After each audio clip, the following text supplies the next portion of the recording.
The True Story of the Three Little Pigs by A. Wolfe, as told to Jon Sieszka and illustrated by Lane Smith. Everybody knows the story of the Three Little Pigs, or at least they think they do. But I'll let you in on a little secret. Nobody knows the real story because nobody has ever heard my side of the story. I'm the wolf, Alexander T. Wolfe. You can call me Al.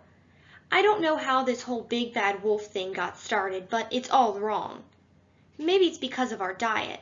Hey, it's not my fault wolves eat cute little animals like bunnies and sheep and pigs. That's just the way we are. If cheeseburgers were cute, folks would probably think you were big and bad too.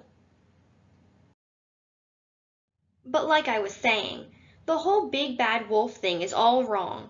The real story is about a sneeze and a cup of sugar. This is the real story. Way back in Once Upon a Time, I was making a birthday cake for my dear old granny. I had a terrible sneezing cold. I ran out of sugar. So I walked down the street to ask my neighbor for a cup of sugar. Now this neighbor was a pig, and he wasn't too bright either. He had built his whole house out of straw. Can you believe it? I mean, who in his right mind would build a house of straw? So of course, the minute I knocked on the door, it fell right in. I didn't want to just walk into someone else's house, so I called, little pig, are you in?" No answer. I was just about to go home without the cup of sugar for my dear old granny's birthday cake. That's when my nose started to itch. I felt a sneeze coming on. Well, I huffed, and I snuffed, and I sneezed a great sneeze. And you know what? That whole darn straw house fell down. And right in the middle of the pile of straw was the first little pig, dead as a doornail. He had been home the whole time.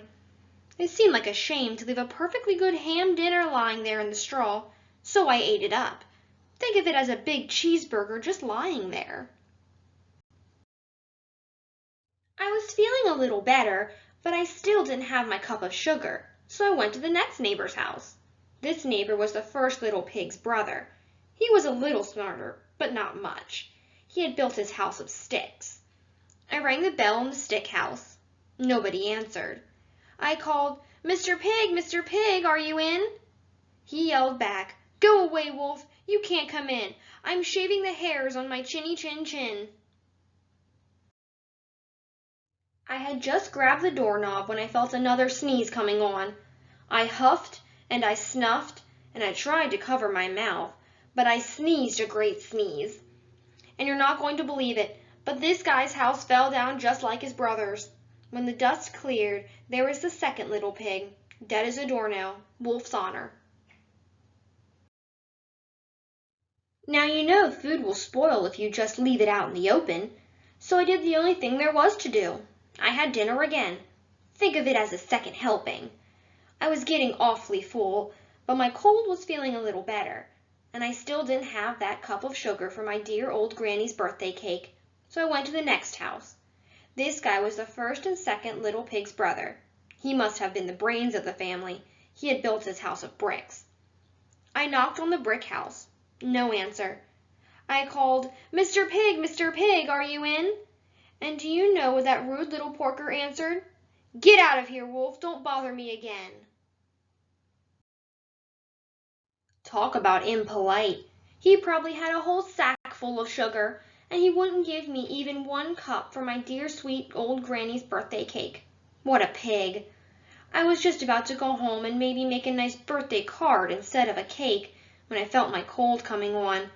I huffed and I snuffed and I sneezed once again. Then the third little pig yelled, "And your old granny can sit on a pin." Now, I'm usually a pretty calm fellow, but when somebody talks about my granny like that, I go a little crazy.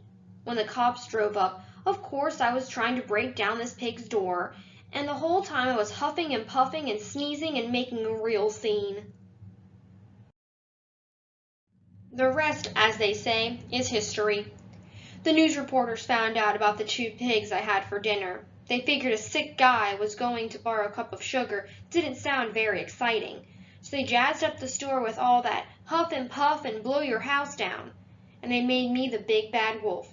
That's it, the real story. I was framed. But maybe you could loan me a cup of sugar?